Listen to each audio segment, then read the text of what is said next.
Bismillahirrahmanirrahim. Assalamualaikum warahmatullahi wabarakatuh. Alhamdulillahirabbil alamin. Wassalatu wassalamu ala sayyidina Muhammadin wa ala alihi wa ashabihi ajma'in, amma ba'du. Bapak-bapak, ibu-ibu, para jamaah yang berbahagia, alhamdulillah pada kesempatan kali ini kita bisa melanjutkan kajian kita tentang kitab Ihya Ulumuddin. Wa bihi syarafal malaikah wal anbiya balil kaisu minal khail khairum minal balid wa hiya fadilatun ala idlaq min ghairi idhofah. Contohnya, ilmu itu utama secara zatnya itu adalah sama-sama kudanya, akan tetapi kuda yang cerdas, kuda yang lincah itu lebih disukai daripada kuda yang biasa-biasa saja, atau malah kuda yang bodoh. Kira-kira seperti itu. Wa alam anna syai'an nafis al-marghub fihi yanqasimu ila ma yatlubu li ghairihi wa ila ma yatlubu li dzatihi wa ila ma yatlubu li ghairihi wa li dzatihi jami'an. Ketahuilah bahwa sesuatu itu akan bernilai dan dicari-cari oleh orang itu terbagi terhadap tiga bagian. Al-Ghazali. Yang pertama, mayat lubu lidatihi, sesuatu yang dicari karena dirinya. Wa ilama yatlubu li ghairihi, yang kedua sesuatu yang dicari karena manfaatnya atau dicari karena sesuatu yang lain. Yang ketiga, mayat lubu li ghairihi walidati, yang ketiga itu dicari karena dirinya dan untuk yang lain.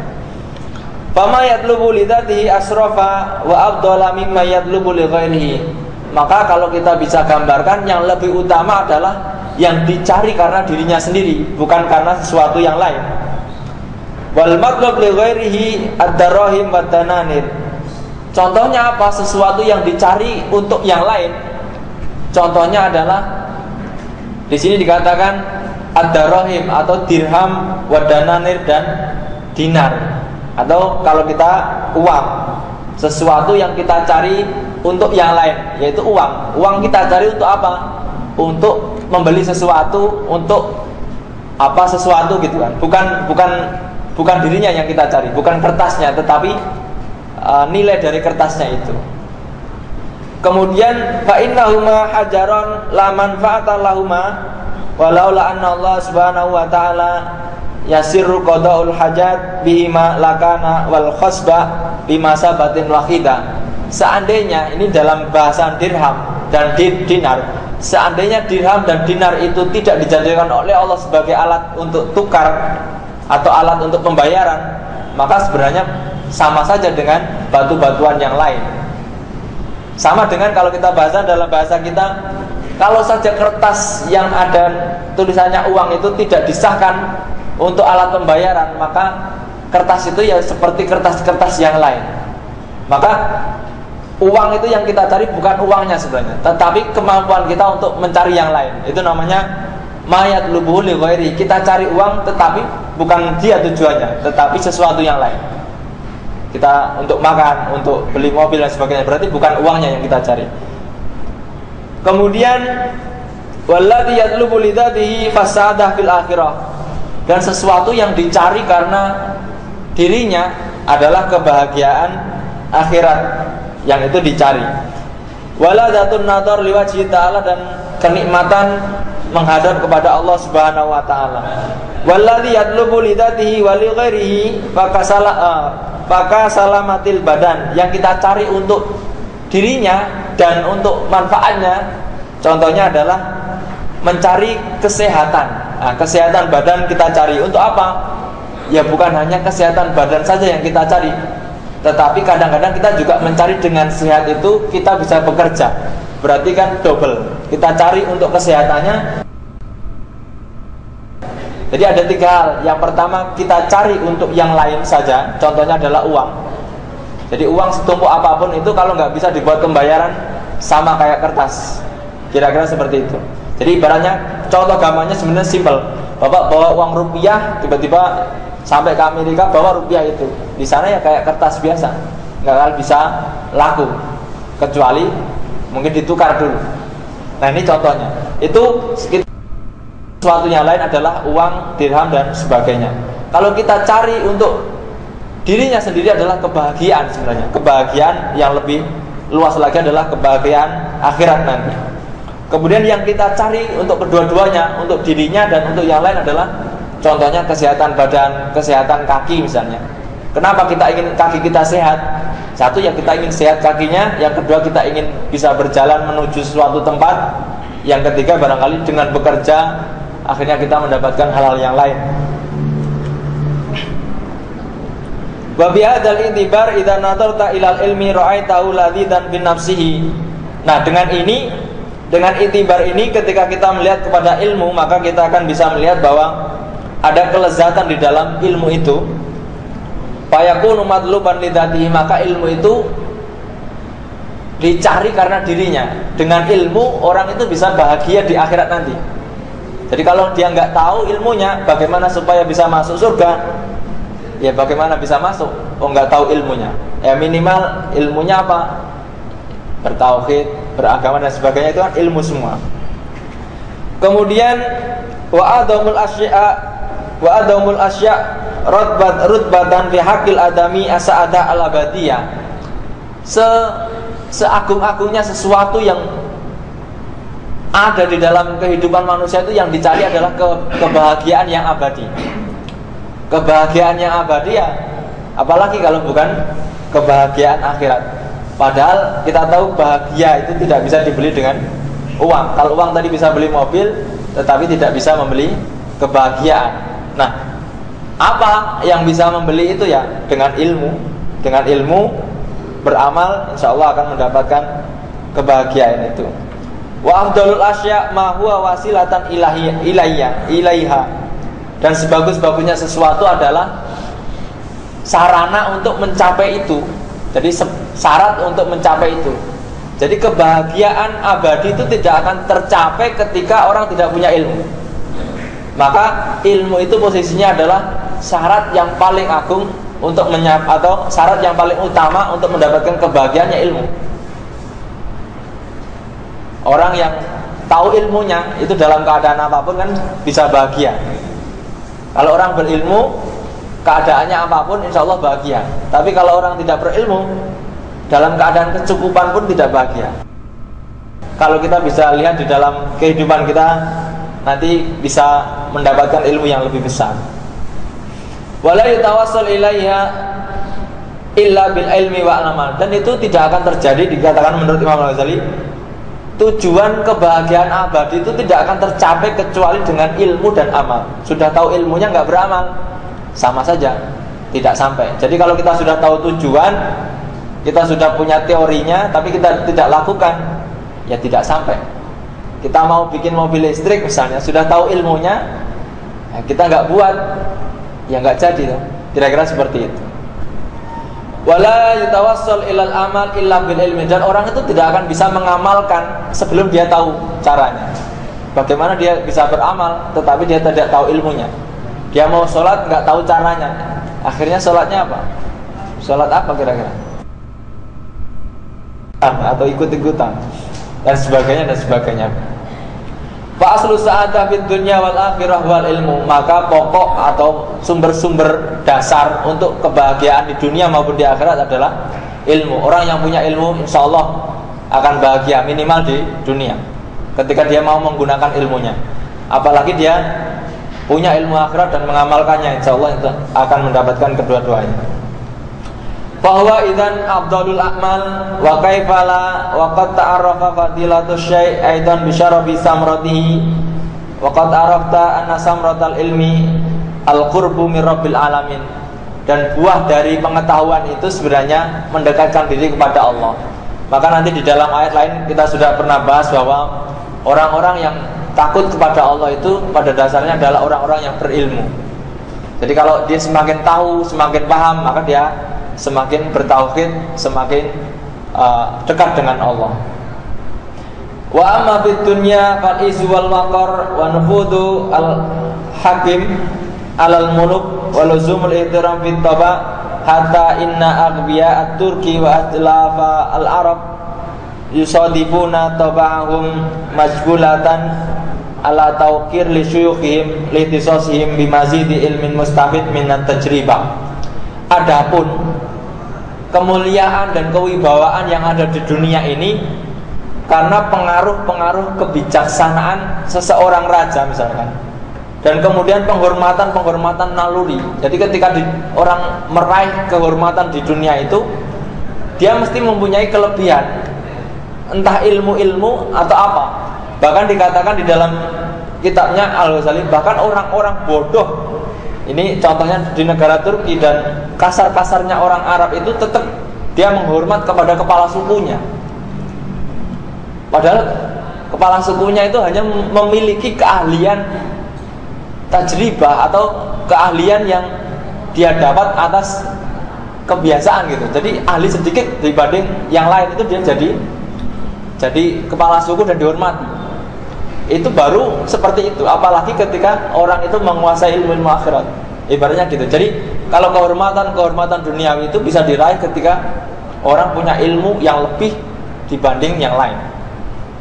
Jadi sudah jelas sekali orang yang bisa misalnya membuat terowongan atau membuat MRT dengan mahal biaya dibanding yang tidak seperti itu, dan sebagainya. Seorang menteri dihormati karena apa ya? Mungkin karena jabatannya dan sebagainya, bukan karena yang lain, kira-kira seperti itu. Maka di dunia itu bisa berpengaruh. Nanti kalau ilmunya kalah, ya ganti. Maka kalau di di alam liar itu kan siapa yang kuat dia menjadi pemimpin. Yaitu sama dengan naluri manusia pun sama. Dia kalau siapa yang hebat dia akan jadi pemimpin. Kalau zaman dulu, zaman pencak silat atau zaman pendekar itu siapa yang sakti lah yang akan dihormati oleh yang lain. Kira-kira seperti itu. Hadhihi fadilatul ilmi mutlaqan summa tahtalimul ulum kama sayati bayanuhu. Itu adalah keutamaan ilmu secara mutlak, dan kemudian nanti ilmu itu akan berkembang bermacam beraneka ragam. Wa tatafawata la mahalata fadailiha bitawafutiha. Tentunya dengan perkembangan ilmu itu nanti masing-masing juga akan berkembang juga keutamaannya.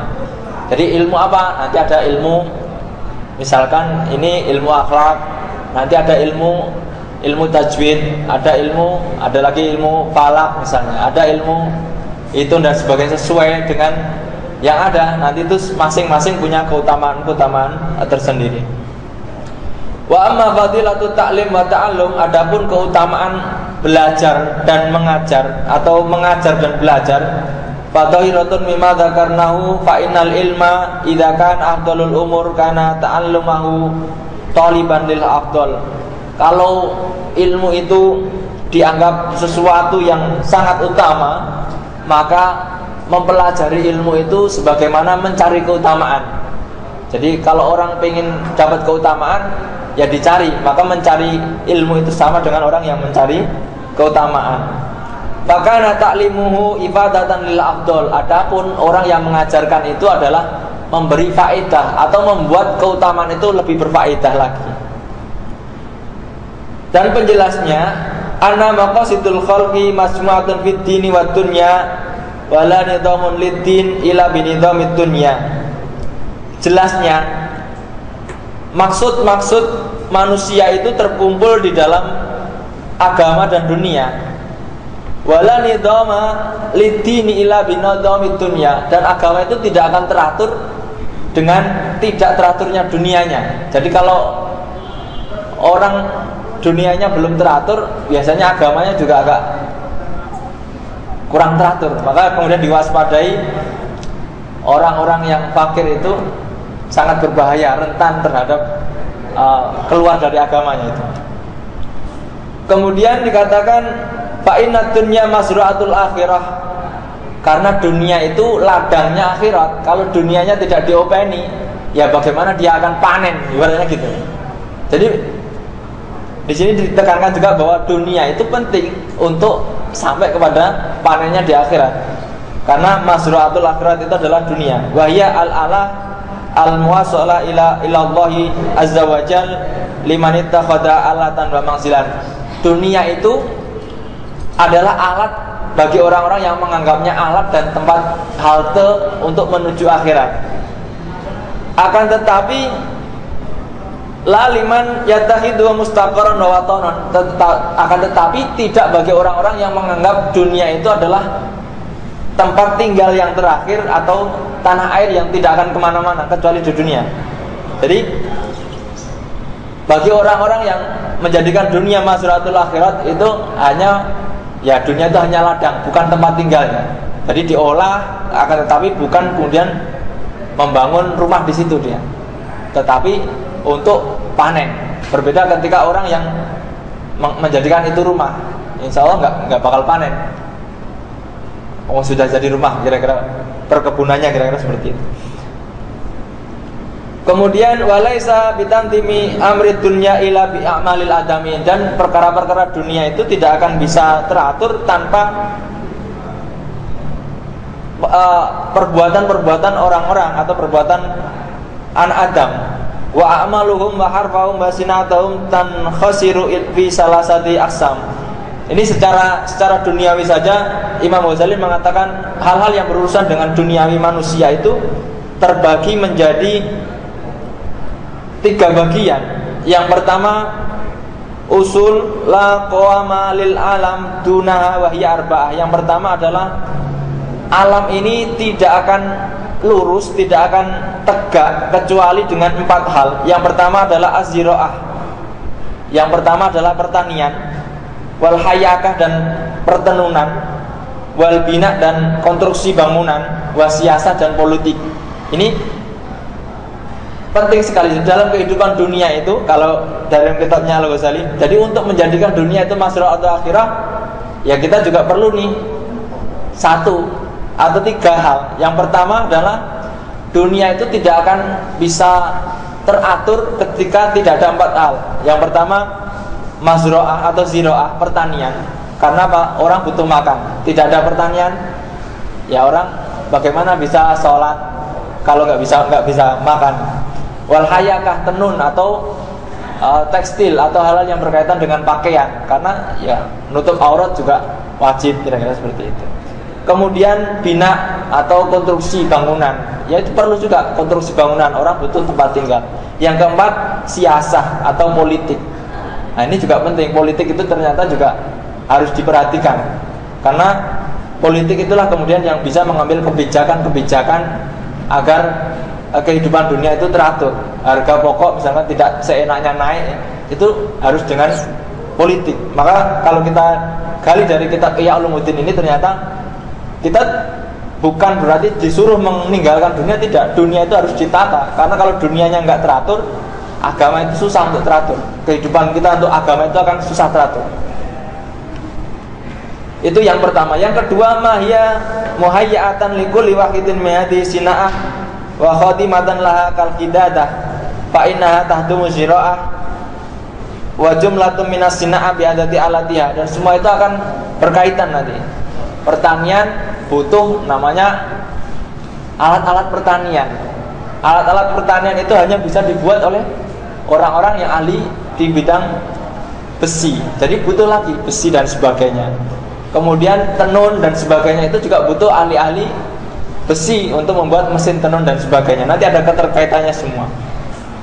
Yang ketiga, mahya mutamimah lil usul wa muzayyinah. Yang ketiga adalah penyempurna dari pokok untuk dan penghias. Seperti apa? Misalnya pembuat roti dan sebagainya. Jadi sudah, kalau kita sekarang bahasakan adalah magic jar, magicom dan sebagainya, itu adalah hal-hal penyempurna, bukan pokok. Yang pokok itu apa? Ya berasnya itu. Kalau nggak ada berasnya, sama saja magic jar itu tidak akan menghasilkan apa-apa. Kira-kira seperti itu.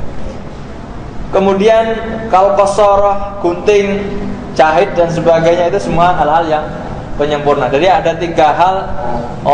Dunia itu bisa lurus ketika 3 hal itu tercakup. Tapi yang paling pokok adalah 4 hal, yaitu tentang pertanian, kemudian pertenunan, kemudian pembangunan, dan kemudian yang keempat adalah politik. Setidaknya kita bisa mengambil ilmu dari kitab ini bahwa keempat-empatnya itu minimal kalau negara itu harusnya, negara yang seluas ini harusnya sudah menguasainya.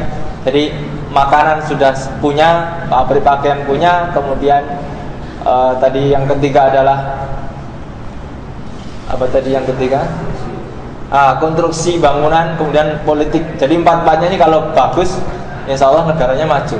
Konstruksinya udah nggak harus orang asing, orangnya Indonesia misalnya sudah maju, ya sudah, kan lebih cepat pembangunannya, kira-kira seperti itu.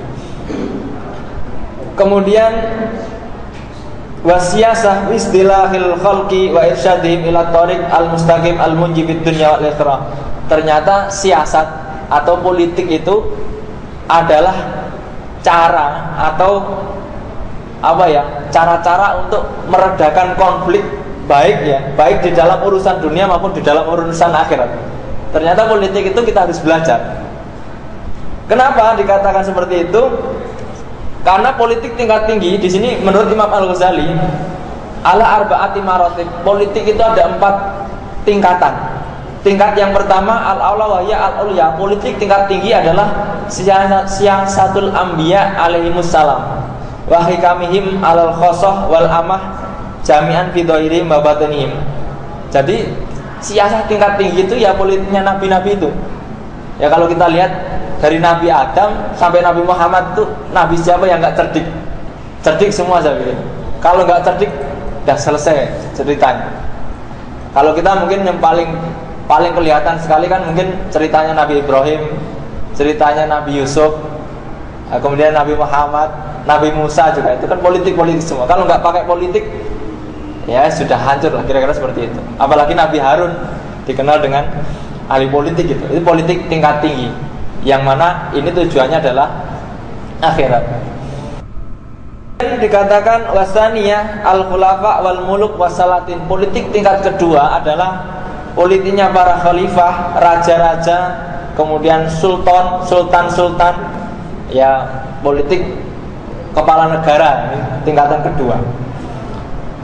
Dikatakan kenapa tingkatan kedua? Karena wahikamihim alal khosoh wal amah jami'an. Karena dia kebijakan yang diambil kepala negara itu untuk umum dan untuk yang khusus. Sementara yang tingkat pertama tadi, kebijakan yang diambil adalah untuk khusus dan untuk umum seluruhnya, luar dalam, batin dan jasadnya itu menerima kebijakan politik dari para nabi itu hingga sampai kepada akhirat. Maka itu tingkat tinggi.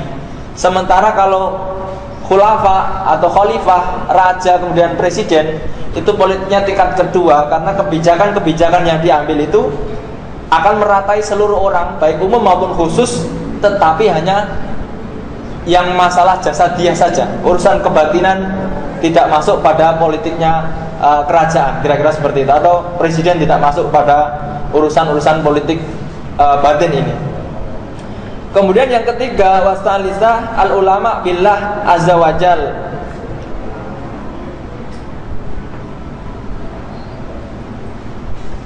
Wa hum warasatul anbiya wa hikamim ala batinil khosoh faqat. Dan ulama-ulama al-arif billah. Nah, ini ulama-ulama, kalau kita bahasakan ulama-ulama yang tingkat tinggi, itu kebijakannya juga hanya untuk orang-orang yang khos, batinnya hanya orang-orang khos. Jadi misalkan ulama itu pahaman kita mungkin orang yang bisa mengajar itu ulama, tetapi yang dimaksud ulama itu ilmuwan sebenarnya. Ilmuwan atau profesor itu, profesor yang itu hanya mampu menjangkau kepada orang-orang yang khusus. Jadi tidak menceramai seluruh orang. Jadi ulama-ulama itu kan hanya menerima murid tertentu yang mungkin sudah kapabel, kira-kira seperti itu. Itu yang politik tingkat ketiga. Jadi kalau mungkin kita gambarkan ya mungkin biasanya mursyid yang thariqah seperti itu. Jadi memberikan itu kepada orang yang khusus tentang batinnya.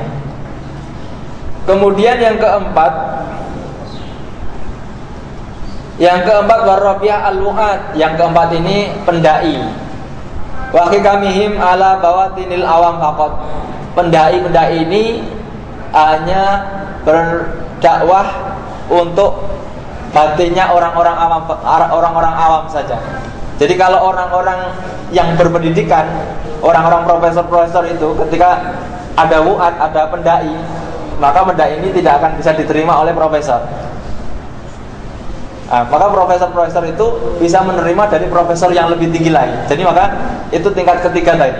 Kalau tingkat terakhir wu'at itu hanya bisa diterima atau yang bisa menerimanya batinnya orang-orang awam saja. Orang-orang yang lebih pintar mungkin tidak akan menerima apa yang dikatakan dai. Dianggapnya itu di bawah dia, kira-kira seperti itu. Bapak-bapak, ibu-ibu yang dirahmati Allah, jadi tadi dikatakan menurut Imam Al-Ghazali politik itu juga diperlukan di dalam urusan dunia maupun di dalam urusan akhirat. Tentunya ya untuk hal-hal yang menyangkut dohir maupun batin kita untuk meraih kebahagiaan yang abadi. Kemudian dilanjutkan wa inna ma qulna inna hadza afdalu min sa'iril harbi was sinaat li'anna sarbus sinaat ya'rifu bisalasati umur dan sebagainya ini adalah bentuk dukungan dari dalil-dalil yang sudah ada di dalam Al-Quran maupun Sunnah maupun Asar. Jadi dalil secara aklinya, secara logikanya bahwa orang yang punya kemampuan di bidang politik itu tentu lebih dihormati, orang yang punya kemampuan di bidang konstruksi tentu lebih dihormati, orang yang mampu punya keilmuan di bidang pertanian tentu akan lebih mulia, dan juga di dalam hal-hal pakaian dan sebagainya, mode dan sebagainya itu juga akan berpengaruh di dalam kehidupan dunia. Bapak-bapak, ibu-ibu yang dirahmati Allah, di sini dikatakan keutamaan pabrik atau keutamaan perusahaan-perusahaan itu terlihat dari tiga hal. Yang pertama, imma bi iltifatin ilal gharisa allati biha yutawassal ila ma'rifatiha kafadlil ulum al-aqliyah ala lughawiyah. Ketika kita melihat kepada kecenderungan itu, maka bisa dikategorikan misalnya ini, contoh ilmu logika dengan ilmu bahasa itu mesti lebih unggul atau lebih utama ilmu logika. Ilmu fisika dengan ilmu bahasa Indonesia misalkan, pelajaran fisika dengan pelajaran bahasa Indonesia itu utama mana? Tentu lebih utama ilmu fisika. Kira-kira seperti itu. Karena apa? Ilmu fisika itu hanya orang-orang yang pakai otak yang bisa. Kalau bahasa Indonesia ya orang bahasa. Ini kira-kira bahasanya seperti itu. Bukan berarti ilmu bahasa itu buruk, tidak ya. Ini lebih utama. Kemudian idza tadarakal hikmah bil akli wal lughah bis sama. Wal aqlu asrafu minas sama. Dikatakan akal itu lebih utama daripada pendengaran dan sebagainya. Kemudian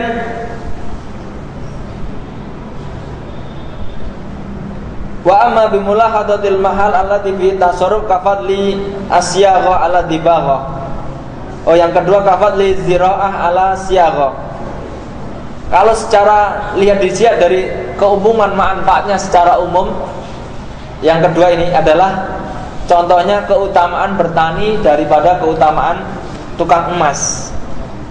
Tukang emas itu tidak akan ada apa-apanya ketika tidak ada yang bertani. Ketika tidak ada makanan, ya tukang emas tidak ada harganya, kan kira-kira seperti itu. Adapun ketika dilihat dari bentuk posisi, dari keberadaannya, maka kemudian tukang emas itu lebih utama dibanding tukang kulit. Jadi tukang emas itu mesti bersih, tapi kalau tukang samak kulit, tukang membersihkan kulit, ya tentu agak ciprat-ciprat darah sedikit, kira-kira seperti itu. Jadi ini dilihat dari tiga segi. Kalau dilihat secara kecenderungannya, mungkin contohnya adalah ilmu logika itu lebih utama dibanding ilmu bahasa. Kemudian ilmu pertanian itu lebih utama dibanding ilmu pembuatan emas dan sebagainya. Dilihat dari segi kemanfaatannya, lebih manfaat pertanian dibanding mempelajari bagaimana membuat emas, kira-kira seperti itu. Kalau dilihat dari tempatnya, maka tempat pembuat emas itu lebih utama dibanding tempat pembuat atau orang-orang yang bekerja membersihkan kulit itu. Itu dari segi tiga hal, ada di tiga segi di mana ilmu itu bisa dilihat. Bapak-bapak, ibu-ibu yang dirahmati Allah, mungkin itu yang dapat saya sampaikan. Barangkali ada yang ingin didiskusikan.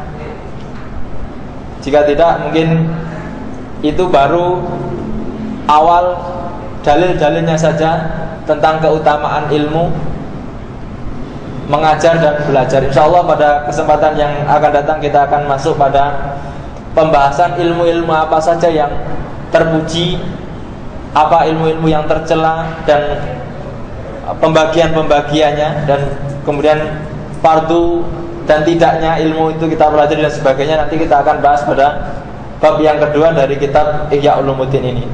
Kurang lebihnya mohon maaf bila ada kekurangan. Wallahu minkum billahi taufiq wal hidayah. Assalamualaikum warahmatullahi wabarakatuh.